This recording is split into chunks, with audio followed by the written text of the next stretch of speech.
All right, guys, welcome back. Today, what we're going to be doing is a top 5 video on things that new suppressor owners get wrong.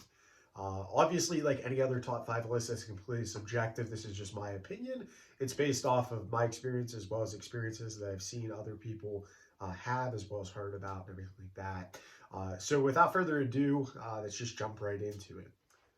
The number 5 thing on my list that I see new suppressor owners make the mistake of is say that they're only going to get one.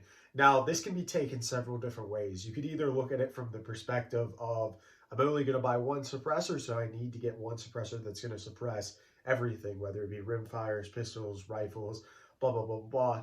And what you end up getting there is a jack of all trades, master of none most of the time. You know, it'll work on everything. However, a big silencer that's designed to work with a rifle is never going to be great on a rimfire because it's going to be oversized. If you know anything about suppressors, you know that's true. However, they work and they do all right. However, what I see is most people end up getting one of each, and then that universal suppressor ends up kind of just collecting dust. Maybe they use it, but it's not ever necessarily their favorite, you know? Or the other way you can look at this is most people say they're going to buy one suppressor, and say you buy, I don't know, just say you buy a pistol suppressor, say you buy a handgun suppressor. Well, as soon as you start suppressing the handgun, you're going to fall in love.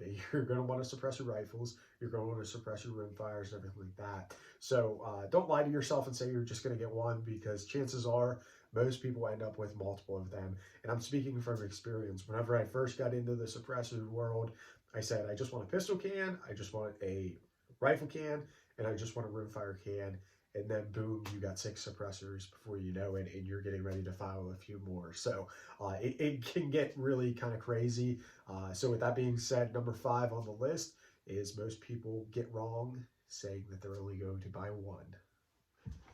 Okay, so the number 4 thing on my list that people get wrong when they buy suppressors, and this is going to be a controversial one, is money. So it's easy for me to sit here and tell you how to spend your money. However, whenever I look at suppressors, I look at them as a long-term investment. I see a lot of people interested in the cans that are a couple $100, maybe $200-300. I'm not going to name any manufacturer. However, if you look at the market, I'm not saying you need to spend $1,000 on a suppressor. Obviously, it depends on what it is. Rimfire cans are a lot cheaper than rifle cans.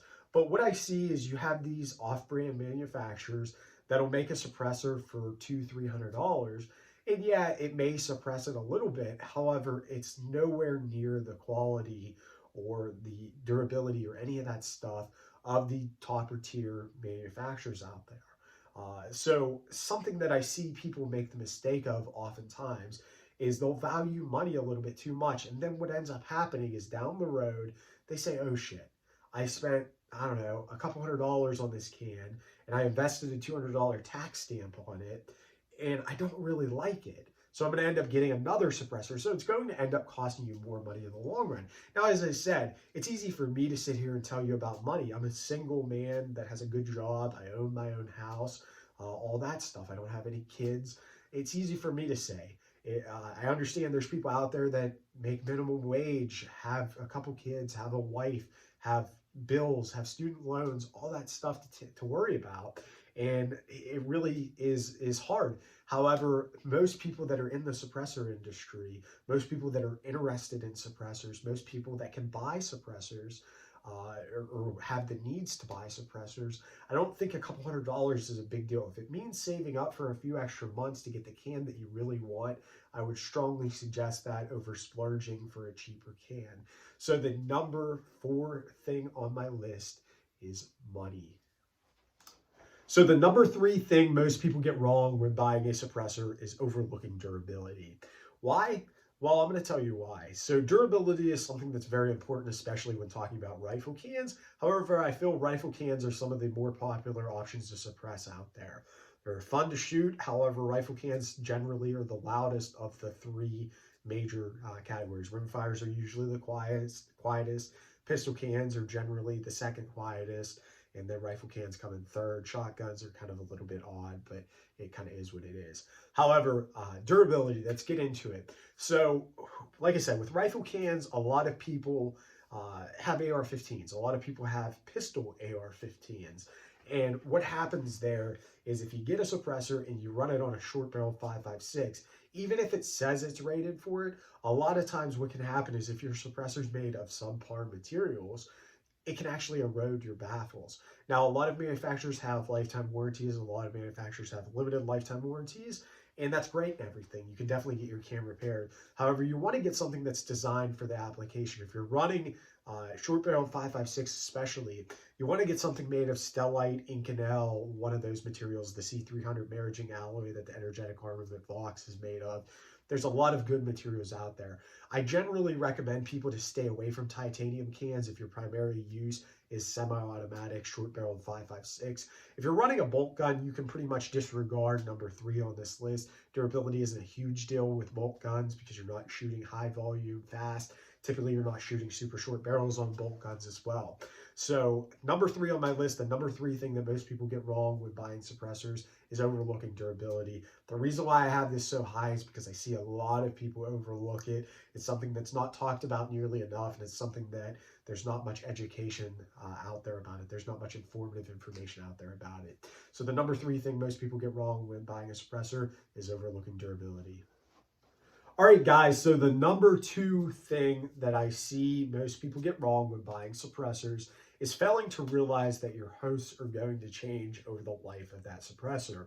What ends up happening is, like I said, you're going to own this suppressor for a long time.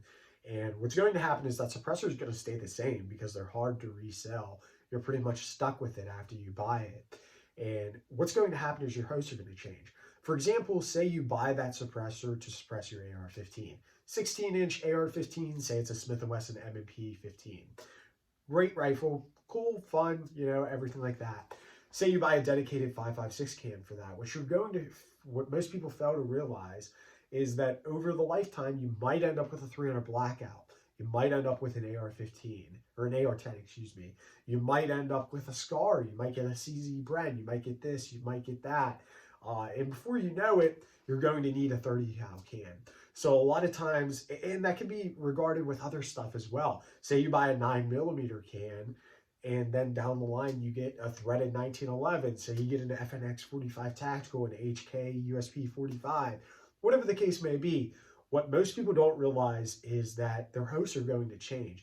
Just because the only thing you have right now to suppress is your AR-15 doesn't mean you're going to have other rifles in the future. So generally, I recommend people buying a step up. Buy a 30 cal can to suppress your AR-15. Or if you're doing 300 blackout, buy a 30 cal can. I generally don't recommend going up to like a 338 unless you absolutely need to. However, you know, a 30 cal can for a 5.56 or a 30 cal can for your rifle can is always a good option. It's going to be less back pressure on that 5.56 AR-15 generally. It's going to sound just as good, if not better, than most cans on an AR-15 at the injection port than a dedicated 5.56 can. And it's going to give you a versatility to be able to change hosts in the future. So the number 2 thing most people get wrong when buying a suppressor is overlooking the fact that your hosts are going to change while your suppressor is going to stay the same. All right, guys, so we're finally to number 1. The number 1 thing that I believe most people get wrong when buying a suppressor is, drum roll, please, no drum roll, decimal numbers. Most people really focus on decimal numbers. You're going to drive yourself insane. I'm guilty of it. I did it when I first got into suppressors. What's going to happen is you're going to end up on all these different forums, on all these different websites. You're going to be sitting here on YouTube watching Mr. Guns and Gears videos, Military Arms Channel's videos, Silencer Shop, Capital Armory. You're going to be watching all these videos, reading all these articles, writing down all these numbers, trying to figure out which silencer is going to be the quietest. And the reality is none of those numbers are really comparable. There are companies out there or YouTube channels out there such as Suppress Nation, which is great. They compare silencers on the same day with the same host, with the same ammo. Really, that's what you have to do. The problem with suppressors and comparing them is obviously the host and the ammo are going to affect the sound signature. But another thing that affects the sound signature is the location, the time of year, the barometric pressure. Somebody in Texas is going to get different results than somebody like me in Pittsburgh, Pennsylvania. Our atmospheric conditions are different. Our elevation levels are different. Our humidity can be different. And it can be said, you know, maybe they're testing it in the middle of the summer opposed to I'm up here shooting it in the middle of winter. Dramatic temperature difference, dramatic possible humidity difference. And day to day, even, you know, say I go out and test some suppressors today, if I go out and test them tomorrow, the results may be a little bit different. And though decibel numbers are important because the ultimate goal of buying a silencer, suppressor, or whatever is to reduce the sound signature, a lot of times most people stress too much over it. Like I said above in number 3, durability is something that's important. Whenever you buy a suppressor, there's multiple things you have to factor in. You have to factor in, obviously, the decibel numbers. You want it to be quiet. That's the ultimate goal of it. However, you also want it to be a relatively lightweight package. You might want it to be durable. You might want it to be, I don't know, thin in diameter if you're running it on a handgun. You might want it to be adaptable. You might want it to be able to be a short suppressor or be a long suppressor. Like, for example, the rugged suppressors utilize the adapt module. You might want something like that. Everybody's needs, everybody's wants, everybody's uses are different. And ultimately, stressing over decibel numbers can drive you insane. I'm not saying that you shouldn't look at decibel numbers because they are an important part of the suppressor industry. However, I would urge you to kind of chill out a little bit with decibel numbers, relax. Decibel numbers are important, however, realize that they're hard to compare. Don't stress over 1 to 2 decibels. If a suppressor meters at 130 on subsonic 3 on a blackout, you're not going to notice a difference, most people aren't at least, between that suppressor and say XYZ suppressor that meters at 129. There's not much difference there. It typically takes 3 to 4 decibels, I believe, for the human ear to be able to discern a difference. Obviously, everybody's ears are different. Some people can pick up very minute differerences. However, that's just kind of an average there. So the number one thing most people get wrong when buying a suppressor is overlooking or examining decibel numbers and overthinking decibel numbers. All right, guys, so that pretty much concludes our video.